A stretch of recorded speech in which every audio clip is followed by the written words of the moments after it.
Got this question here about GPAs. Are law schools considered of an increasing GPA trend over time? Initially, I faced challenges during my first 2 years of college, leading to a semester with a 0.0 GPA and subsequent academic leave.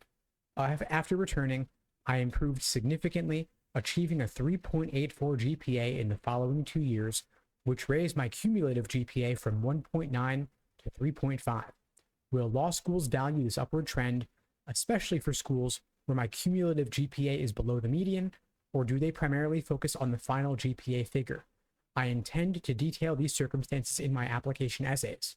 As well you should. This is an incredible comeback story. Law schools will love to see it. I would definitely write about this in at least your addendum of some kind, optional essays, and possibly even your personal statement.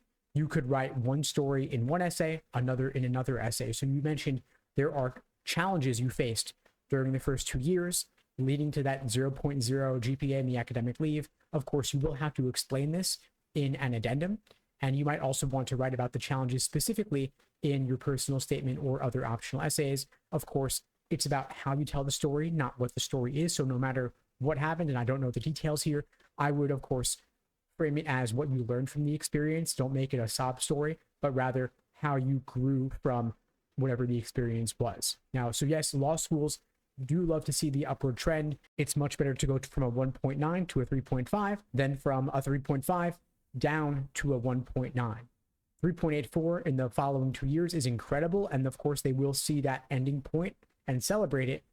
At the end of the day, however, to be quite frank, the GPA is what the GPA is, and law schools are evaluated based on the GPAs of their matriculating students in aggregate. They do not consider the context of what the GPA is when they are reporting it to the ABA. So while law schools can consider the context when they're evaluating you as an applicant, to be clear, the ABA doesn't care about the story. They just see the numbers. And that's what gets reported to US News for consideration in creating their rankings. So as much as I'd love to say it doesn't matter, it does matter. So write your addendums, write your stories, but at the end of the day, the number is what the number is. So at this point, what can you do to improve your chances? Write the strongest essays possible. I'm gathering here that your undergraduate GPA is pretty much finished. So at this point, it's now about the LSAT score and your application essays. You can write your essays, you can polish them and perfect them as well you should. We have services for that if you're interested, link below this video. But the LSAT score is going to be the biggest factor you can influence.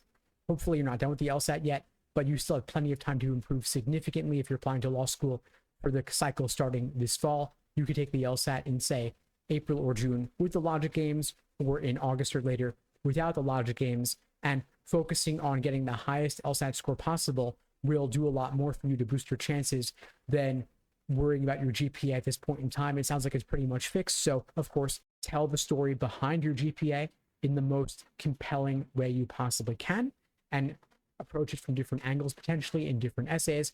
But at this point now, aim to get the highest LSAT score possible to improve your chances of getting in. And if you are aiming for that 170 plus, there are a variety of ways we could support you, whether it's through our live online classes via Zoom, on-demand video courses, small group coaching, and one-on-one coaching.